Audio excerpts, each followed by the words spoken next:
Everyone, সকলে কেমন আছো? আশা করছি ভালোই আছো। আজ কিন্তু বছরের একটা প্রথম দিন। বছরের প্রথম দিনে তোমাদের সবাইকে জানাই শুভ নববর্ষের প্রীতি ও শুভেচ্ছা। সবাই ভালো থেকো, সারা বছর খুব আনন্দে কাটাও, ভালোভাবে কাটাও। অবশ্যই ভগবানের নাম নিতে কেউ কিন্তু ভুলবে না।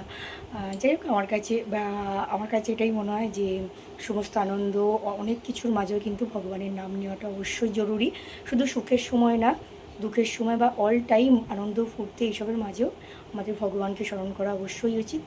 যাই হোক, আজ কিন্তু আমার ছিল শিবের প্রদোষ ব্রত আর কি। আজকে কিন্তু আমি কিছু খাবো না, শুধু জল খাবো আর সন্ধেবেলা পুজো করার পর একটু ফল খাবো। তবে সকালবেলা আজকেও কিন্তু আগের দিনের মতো ঠাকুরকে নিচয় নামিয়েছি। নিচয় নামিয়ে পুজো করতে একটু বেশি সুবিধা হয় আর কি, বেশ ভালোভাবে পুজো করা যায়। তো সেই জন্যই আর কি, চলো আমি পুজোটা করে নিই, তারপর আমি আবার কথা বলবো। এই দেখো, আগের দিনের মতনই শিবকে নামিয়েছি, স্নান টান করাবো, পুজো করব, এটা আর দেখাবো না। যাই হোক, আমি এখন মন প্রাণ দিয়ে পুজোটা, তারপর রান্নাঘরে দেখা হবে আজকে কী কী রান্না হবে আর কি। তো যাই হোক, আর দেখো আমি প্রদোষ ব্রতর যে আজকে ব্রতটা রেখেছি তার জন্যই পুজোর ব্যবস্থাটা করছিলাম নিচতেই। আর যেদিন ব্রত করি বা কোনো একটা পুজোর যোগ থাকে, সেদিন কিন্তু আমি আমার মহাদেবকে একটু নামিয়ে পুজো করি, যাতে স্নান টান করাতে সুবিধা হয় বা মন্ত্র জপ করতে আরও ভালোভাবে সুবিধা হয়, তার জন্যই। তো আজ কিন্তু বছরের প্রথম দিন। তো আমি আজকে দেখো এই নাইটিটা নতুন এটা নাইটি, এটাই পরে নিয়েছি। বছরের প্রথম দিন তো সবাই একটু নতুন পরারই চেষ্টা করে। আমি কিন্তু ছোট্টবেলা থেকে আমার এটাই হয়ে আসছে যে বছরের প্রথম দিন কিন্তু আমাকে নতুন জিনিস পরতেই হবে, তাহলে নাকি সারা বছর নাকি নতুন নতুন জিনিস পাওয়া যায়। এটাই ছোটোবেলা থেকে শুনে আসতাম। তো তার জন্যই। আর যাই হোক, নববর্ষের প্রতিটা দিন বা প্রতিটা বছর, পুরো নববর্ষটা সকলের ভালো কাটুক, এটাই চাই। আর আমি তারপর একটু রান্নাঘরে এসেছিলাম সবার জন্য রান্না করতে। সবার জন্য বলতে তেমন কেউ না, আজকে আমার মেয়ে যাবে ওর ছোট্ট আমার সাথে তার বাপের বাড়ি, তার আমাদের কাকিমার বাপের বাড়িতে একটা লজ উদ্বোধন হবে কাকিমার ভাইদের, তো সেখানেই ওরা যাবে, নিমন্ত্রণ আছে। আমার মেয়ে তো মেয়েকে নিয়ে যাবে, তো আমি তো ভাবলাম ভালোই হলো, তাহলে আজকে একটু নিশ্চিন্তে নির্ভাবনায় পুজো করতে পারবো। কেননা মেয়ে থাকলেও কোনো অসুবিধা করে না, কিন্তু ঘরতে একটু শুনশান থাকে। আর যেহেতু মহাদেবের ব্রত রাখলে একটু কথা কম বলার চেষ্টাই করি, সারাদিন মহাদেবের নাম জপ করার চেষ্টা করি। আর এই দেখো, ওরা রেডি হয়ে বেরিয়ে পড়েছে, গেল। আর তারপর আমি দেখতে এলাম ভাতটা কতখানি হয়েছে, চালটা দিতে ভুলেই গেছিলাম অনেকক্ষণ, তারপর আবার চালটা এসে দিলাম। আসলে ওরা যাচ্ছিলো, একটু দেখছিলাম কাকিমা কেমন কি শাড়ি পরেছে। তো তার আগে দেখো, ওই নববর্ষের দিন কিন্তু পাঁচ তরকারি রান্না প্রত্যেকটা বাড়িতে বাড়িতে হয়। তো আমি কিন্তু আগে পায়েস বসিয়ে দিয়েছিলাম, পায়েসটা তো আমি করবোই মাস্ট। আমার শাশুড়ি মাও বলছিল কেউ খাবে না, তুই যখন খাবি না, আজকে ব্রত রেখেছিস, করতে হবে না। মাছও করতে বারণ করছিল, তো আমি ভাবলাম না, আমি খাবো না তো কি হয়েছে, আরও সবাই আছে। বা আমাদের আজকে বাঙালির নববর্ষ বলে কথা, মাছে ভাতে বাঙালি, মাছ তো আজকে করতেই হবে। তো ভেবেছিলাম মাকে বলবো, কিন্তু মা পুজো দিতে গেছিলো একটু, ভাবলাম যাই হোক আমিই করে নিচ্ছি। আর তো আমিই করে নিয়েছিলাম। আর এখানে দেখো, পায়েসটা একটু অল্প একটুই করেছিলাম, যেহেতু পায়েস কেউ খায় না, শাশুড়ি মা আর আমি ছাড়া কেউ খায় না। আর আমি তো আজকে খাবো না, মা বললো একটুখানি কর, আমাকেই খেতে হবে, কিছু করার নেই। তো আমি ভাবলাম বললাম যে খেয়ে নাও, বছরের প্রথম দিন একটু পায়েস করতে হয়। তো তারপর দেখো, এখানে ডাঁটা দিয়ে একটু আলু পোস্ত করছিলাম। আগের দিন ডাঁটা দিয়ে আলু পোস্তটা করেছিলাম, আগের দিনও তো যেহেতু সংক্রান্তি ছিল আমাদের, আমি আর মা খাইনি, তো বাপিদেরকে দিয়ে দিয়েছিলাম। আর আমার শাশুড়ি মার একটু খেতে ইচ্ছে হয়েছিল ডাঁটা আলু পোস্তটা, তো ওটা না মা আমাকে বলেনি, মুড়ি মুড়ি খাবার তরকারি একটু ছিল, আলুর দম না ঘুগনি করেছিলাম, তো সেটা দিয়ে খেয়েছিল। তো ডাঁটা আলু পোস্তটা মা বললো নেই, খেতে ইচ্ছা গেছিলো, তো আমি ওই জন্যেই, মায়ের খেতে ইচ্ছা হয়েছিল বলে আমি ভাবলাম আজকে ডাঁটাগুলো আছে, আজকে একটু আলু পোস্তই করে নিই। আর তো সেই জন্যেই ডাঁটা আলু পোস্ত করেছিলাম, নাহলে ঝালও করতে পারতাম। তো আজকে তো মা ভাত খাবে, আর চারটি ভাজাভুজি করেছিলাম, যেরকম নিয়ম আর কি, পাঁচ তরকারি ভাজাভুজি করা, এগুলোই। তারপর দেখো, কড়াই একটু লঙ্কা দিয়ে দিয়েছিলাম, আর পেঁয়াজ দিয়েছিলাম। আর নববর্ষের দিন কিন্তু পেঁয়াজটা অনেকেই করে, অনেকে মাংস করে, কিন্তু মাংস টাংস আমি করবো না, ভাবলাম একটু পেঁয়াজ দিয়ে ডালটা করলে সবার খেতে ভালো লাগবে। মুসুরির ডাল ছিল, আর মাছগুলো আজকে এমন ভেঙে গেছিলো, আমার তো নিজেরই খারাপ লাগছিল যে মাছগুলো একটু কাঁচা তেলেই দিয়ে দেওয়া হয়েছিল আর কি। মানে কোন দিকে যে মনটা ছিল জানি না, একটু এদিক ওদিক করছিলাম। এই দেখো কাঁচা তেলেই আমি মাছগুলো দিয়ে দিয়েছি, এই তেলটা হয়নি আমি বুঝতেও পারিনি একটু। আর আজকে কড়াটা যেভাবে পুড়ে যাচ্ছে বা গেছে, কাজের কাকিমা তো মনে হয় আমাকে পরের দিন বকবে। এবার কি আর করা যাবে, একটু বকুনি খেতে হবে। তো কড়াটা পোড়াতে কিন্তু বারণই করে, আমি কড়া না পোড়ানোর চেষ্টা করি, কিন্তু আগের দিনের কড়াটা নিরামিষ ছিল তো তার জন্য নিরামিষ করে রেখে দিলে কি হয়, একটু পরের দিন রান্না করলে একটু বেশি পুড়ে যায় না মাজতে দিলে। আর কাকিমা তো প্রতিদিন কড়া বের করলে একটু বকুনি ঝকুনি দেয় আর কি। কিছু করার নেই, যেহেতু এখনকার যুগে তো বুঝতেই পারছো ক্রাইসিস, মানে কাজ করার বা কোনো কাউকে পাওয়াই যায় না একটু বাড়িতে কাজকর্ম করে দেওয়ার জন্য। তো সেই জন্যেই আর কি। আর যাই হোক, আমাদের তো আমার রান্না কমপ্লিট হয়ে গেছে। শাশুড়ি মা গেছে একটু ঘরের মায়ের তলায়। তো কমপ্লিট হয়ে যাওয়ার পর আমি ওপরে এসে একটু শাড়িটা চেঞ্জ করে নিয়েছিলাম।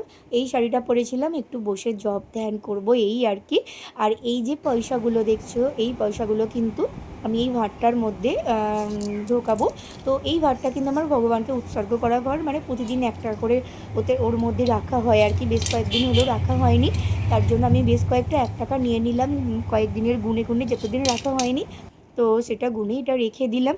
যেদিন যেদিন ভুলে যাই না, তারপরের দিন কি করি, যতদিন ভুলে যাই ততদিনের টাকাটা আমি প্রতিদিন 1 টাকা করে নিয়ে, মানে একসাথে 1 টাকাগুলো নিয়ে গলিয়ে রেখে দিই।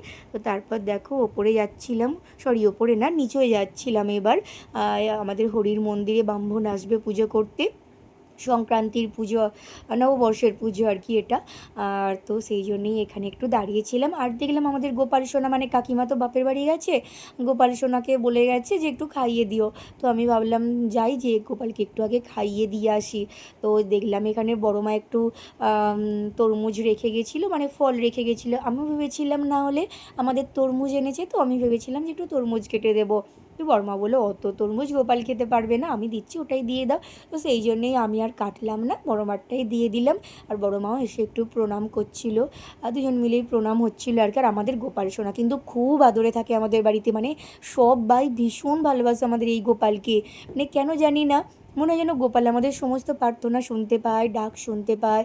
আর গোপাল তো মানে সত্যি করেই বলতে কি, মানে মন প্রাণ দিয়ে ডাকলে ফলে না, মাটির জিনিসও কিন্তু ভগবান হয়ে ওঠে। তো গোপাল ছোট দেখতে হলে কী হবে, ও কিন্তু সবার মনের কথা বোঝে। আর আগে আগে তো আমি বললাম যে গোপালকে খুবই সেবা দিতাম, আর এখন আর অতটা টাইম পাই না, তাই যেটুকু টাইম পাই সেটুকু টাইমই ওকে একটু দেওয়ার চেষ্টা করি। আর গোপালকে একটু খাইয়েও দিচ্ছিলাম। আর শুনেছি প্রসাদ দেওয়ার পর গোপালের মুখে নাকি ঠেকাতে হয়, ঠেকিয়ে তারপর জল দিয়ে তারপর মুখ মুছিয়ে রাখতে হয়, তারপর হয়তো গোপাল যদি নিজে হাতে খায় তো খাবে। তো সেই জন্যই আমি একটু খাইয়ে টাইয়ে দিচ্ছিলাম আর কি। আর আজকে নববর্ষের দিন, আমার তো সারাদিন উপোস।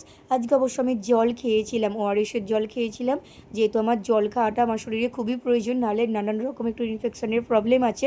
তো আগের দিন কিন্তু নীলের পুজো আমি করেছিলাম নির্জলা। তো আজকে তো এই ব্রতগুলো প্রদোষ ব্রত হয় কি, সন্ধ্যাবেলা পুজো করতে হয় ঠাকুরের, আর তারপর সন্ধ্যাবেলায় যে কোনো জিনিস খেতে হয়। পারলে তুমি মুড়িও খেতে পারো বা লুচি পরোটাও খেতে পারো।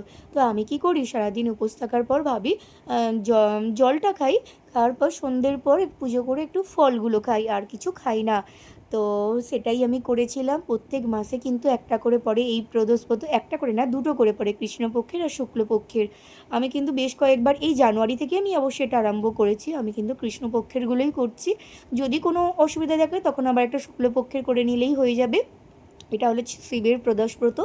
আর আমাদের বামুন ঠাকুর তো এসেই গেছে, এখানে পুজো হবে, নববর্ষের পুজো তো বললাম। আর মা তো এত রোদ্দুর, মা ছাতা নিয়ে দাঁড়িয়ে রয়েছে, না হয়তো ব্রাহ্মণ ঠাকুর মানে পুজো করতে পারবে না। সত্যি বলতে কি, আমাদের উঠোনটার প্রচণ্ড রোদ, আর বৈশাখ মাস না, এমনিতেই তো প্রচণ্ড রোদ হবেই। তারপর দেখো পুজো হয়ে যে আমি এই গামলাটা, মানে গামলা না, মালসাটা নিলাম, মাটির মালসাটা ধুয়ে না, একটু কাকিমাদের মটর চলছিল, তো মটর থেকে একটু মটরের মানে খাবার জল নিলাম। শুনেছি চৈত্র বৈশাখ মাসে নাকি পশু পাখিদের জল দিতে হয়, কাউকে অভুক্ত রাখতে নেই। তো তার জন্যই জল নিয়েছিলাম একটু, জল তুলসী গাছের গোড়ায় দিলাম পুজো হয়ে যাওয়ার পর। আর এই বৈশাখ মাস তো খুবই একটা মাহাত্ম্যর মাস। মানে কী বলবো, যে প্রত্যেক দিন ওপরে জল রেখে দিই, আমি কিন্তু এটা প্রতি বছরই করি অবশ্য, মালসা কিনে। ছাদেতে প্রতিদিন জল রেখে দিই, পাখিরা যদি এসে খায় তো খাবে, তো তার জন্যই আর কি। তো এটা দেখো ছাদের মধ্যে রেখে দিয়ে গেলাম। এটা শুধুমাত্র বৈশাখ মাসটাই রাখি। অবশ্য অনেকে জ্যৈষ্ঠ মাসও পুরো 2-3 মাস ধরে করে, কিন্তু আমি তো অতটা ভুলে যাই, সেভাবে পারি না, শুধু বৈশাখ মাসটাই মনে করে করে করি। 5টা 2 বাজছে। এবার এই শাড়িটা চেঞ্জ করে আর একটা শাড়ি পরবো, যেহেতু প্রদোষকালের পুজো এটা, তো সন্ধ্যে একটু আগে পুজোটা আরম্ভ করব। দুধ দিয়ে যেতে বলেছিলাম, দেখি দিয়ে গেল নাকি, এবার দিয়ে চলে যাবে অবশ্য।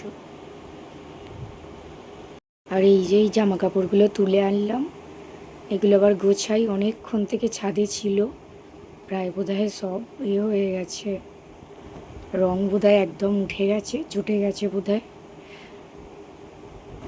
এরপর তো আমি এবার রেডি হব বিকালে, মানে প্রায় 5টার ওপর বাজতে যাচ্ছে। প্রদোষকালের পুজো বলে সন্ধেবেলাও করতে হয় পুজো, তো আমি আবারও সাদা শাড়ি পরে রেডি হয়ে গেছি। আর শিবের পুজো কিন্তু সাদা শাড়ি পরেই করতে হয়, মানে লাল পাড় সাদা শাড়ি পরে। আর আগের দিনের মতন কিন্তু আমি একইভাবে শিবের পূজা করছিলাম। তো আজকে কিন্তু আমি ভেবেছিলাম নন্দী মহারাজকে একটু স্নান টান করাবো। আসলে অনেক দিন নন্দী থাকা, মানে নন্দীকে স্নান করানো হয়নি, শিবরাত্রির সময় বোধহয় করিয়েছিলাম, বছরে একবার করেই নন্দীকে করাই।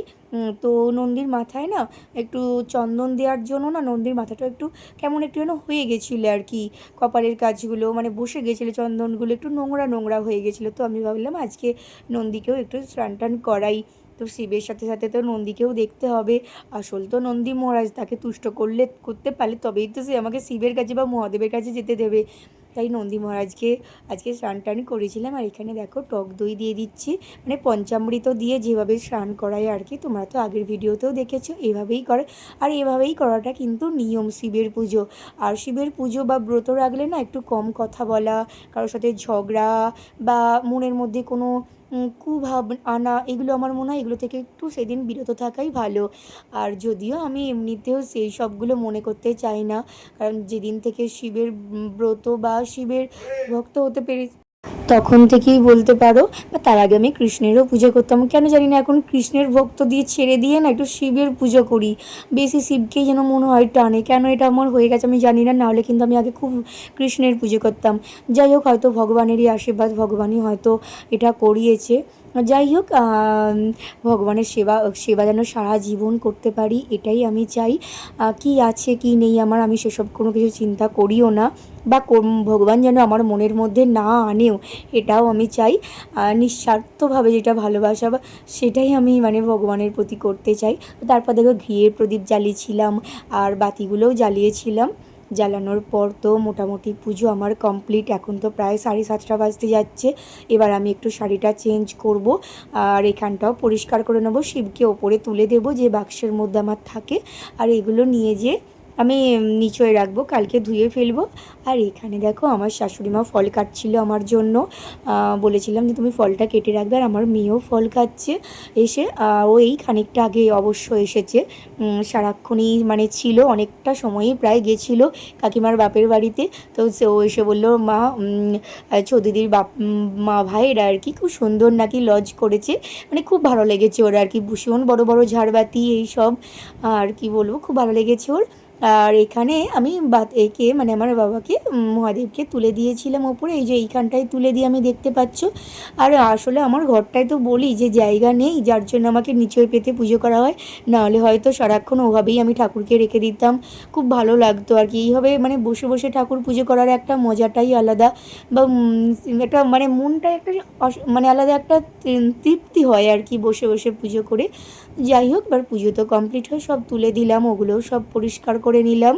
এবার আমিও শাড়ি টাড়ি চেঞ্জ করবো, আর এখানটা ছিল বলে বাবাকে নামিয়েছিলাম বলে এখানটা জল দিয়ে না মুছে ফেললাম, যেহেতু এখানটা বাবার পুজো আমি করেছি।